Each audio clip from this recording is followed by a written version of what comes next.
আসসালামু আলাইকুম। এটা গল্প নয়, এটা সমাজের এক বাস্তব চিত্র।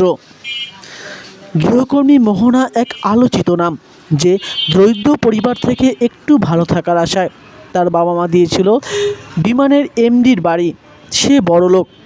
মোহনা খেয়ে পড়ে একটু ভালো থাকবে, সেই ভালো থাকা যে তার কাল হয়ে দাঁড়াবে সে কখনোই ভাবেনি, কিংবা তার পিতামাতাও। মেয়েটিকে খুব সুন্দরভাবে অক্ষত অবস্থায় তার বাসায় দিয়েছিল।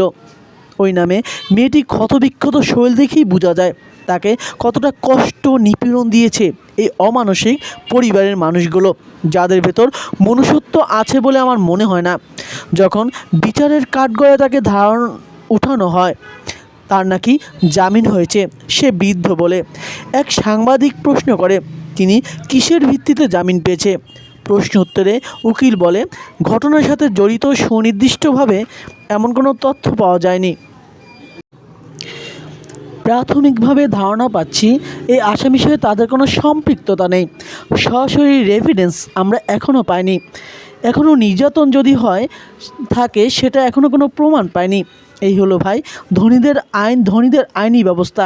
যা টাকা আছে তার অপরাধ মাফ হয়ে যায়, আর যার টাকা নেই সেও ওই জেল কুঠরিতে ধুকে ধুকে মরে, যদিও সে নিরপরাধ হয়। এ ধরনের উকিলের বিরুদ্ধে প্রত্যেকের সোচ্চার হওয়া উচিত, প্রত্যেকের প্রতিবাদ করা উচিত, প্রত্যেকের তার পরিবারকে বয়কট করা উচিত। কেন সে দেখেও দেখে না, দেখার ভান করে থাকে? তার চোখের কি হয়েছে? তার কি এত টাকারই প্রয়োজন?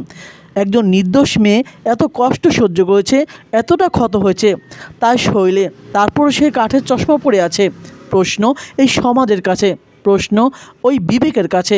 এটা জাতির জন্য চরম লজ্জার।